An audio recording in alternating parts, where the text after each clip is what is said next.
শত জল্পনা কল্পনার অবসান ঘটিয়ে অবশেষে ব্রাজিলের বিশ্বকাপ স্কোয়াডে জায়গা পেলেন ব্রাজিলের তারকা ফুটবলার নেইমার জুনিয়র। দীর্ঘ ইনজুরি, ফর্ম আর ফিটনেস নিয়ে প্রশ্ন থাকলেও শেষ পর্যন্ত কোচ কার্লো আনচেলত্তির আস্থার প্রতিদান পেলেন ব্রাজিলের ইতিহাসের সর্বোচ্চ এই গোলদাতা। 2023 সালের পর জাতীয় দলের বাইরে ছিলেন নেইমার। চোটে পড়ে দীর্ঘ সময় মাঠের বাইরে কাটাতে হয়েছে তাকে। এমনকি বিশ্বকাপ স্কোয়াডে তার থাকা নিয়েও তৈরি হয়েছিল বড় অনিশ্চয়তা। তবে সব আলোচনা ছাপিয়ে 2026 বিশ্বকাপের 26 সদস্যের দলে জায়গা করে নিয়েছেন এই ব্রাজিলিয়ান তারকা।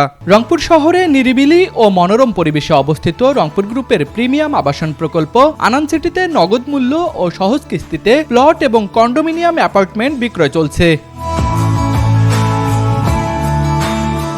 ব্রাজিল কোচ কার্লো আনচেলত্তি জানিয়েছেন, শুধুমাত্র আবেগ নয়, নেইমারের বর্তমান ফিটনেস ও অভিজ্ঞতাকেই গুরুত্ব দিয়ে দলে নেওয়া হয়েছে। এবারের বিশ্বকাপ হতে যাচ্ছে নেইমারের ক্যারিয়ারের চতুর্থ বিশ্বকাপ।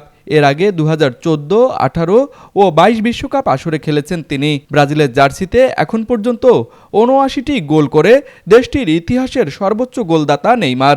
ভিনিসিউস জুনিয়র, রাফিনিয়া, কাসিমিরোদের সঙ্গে এবারও ব্রাজিলের শিরোপা জয়ের স্বপ্নের বড় ভরসা নেইমার। এখন দেখার বিষয়, ইনজুরি কাটিয়ে কতটা জ্বলে উঠতে পারেন সেলেসাওদের এই পোস্টার বয়। তুষার আচার্য, স্পোর্টস ডেস্ক, RCTV।